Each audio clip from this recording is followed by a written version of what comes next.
So my role in the Abbey Company of Ringers is I'm the conductor, chosen by the members to lead them.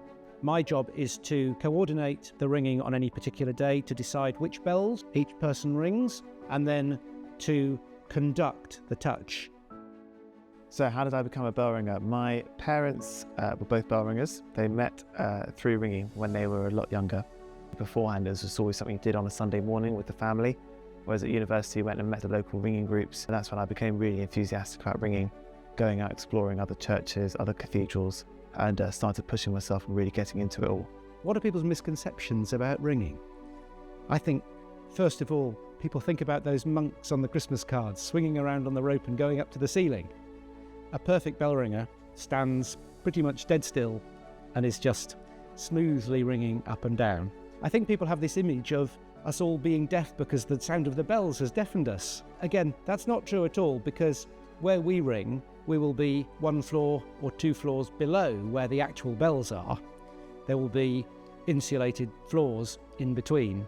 I think a lot of people assume it's old, retired people in a country church. You know, we've got people of all different ages and all different backgrounds, chairman of a company, barristers, civil servants, recruiters, unemployed people, students. Everyone is all equal, all on the end of the rope, supporting each other and working as a team. For those people who call us campanologists, that's what non-bell ringers call bell ringers. We call ourselves ringers.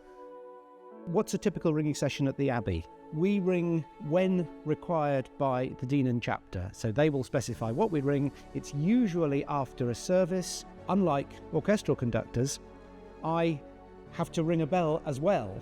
I don't stand in the middle with a baton. I give my directions by using what you might call code words.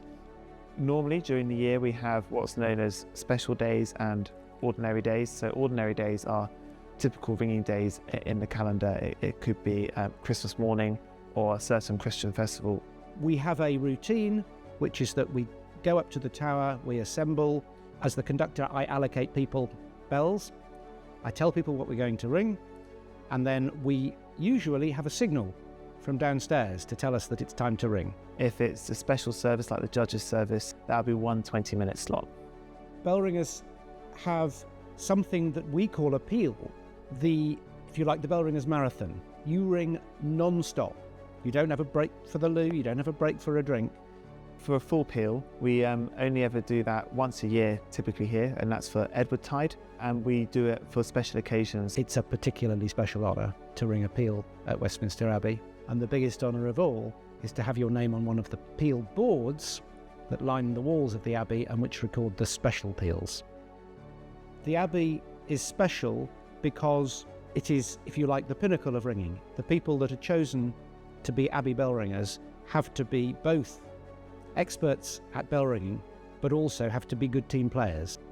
My favourite moment ringing at Westminster Abbey was when I had the honour of ringing the full peal for the birth of His Royal Highness Prince Louis. It was my first full peal, 3.5 hours at Westminster Abbey, but also to do it for such an exciting occasion, that was really, really good. I really enjoyed that. Ringing for the Abbey is ringing for some of the great national state occasions. To be part of the coronation, we very much felt an integral part of it.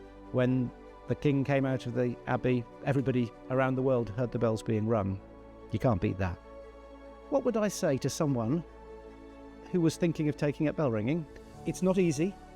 You will take probably months to learn the very basics.